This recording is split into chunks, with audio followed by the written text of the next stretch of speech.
Militant d'esquerres, antifranquista, ponent de la Constitució del 78, de l'Estatut del 79 i una llarga llista d'atributs dibuixen la trajectòria de Jordi Soler Tura. En l'acte d'entrega a títol pòstum de la Medalla d'Or de la Generalitat, el president Montilla ha reivindicat la figura de Soler Tura i l'ha definit com un protagonista indiscutible del nostre temps i de la construcció de l'Espanya plural. La Constitució espanyola del 78 va suposar l'obertura del camí cap a un procés innovador que després es va concretar amb l'Estatut d'Autonomia.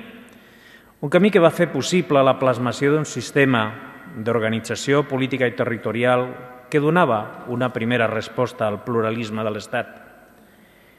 En aquest camí ell hi va posar l'accent més federal i més obert. Federalista, catalanista, forner de Mollet, amb aquestes paraules l'ha definit Teresa Eulàlia Calzada, vídua de Jordi Soler Tura.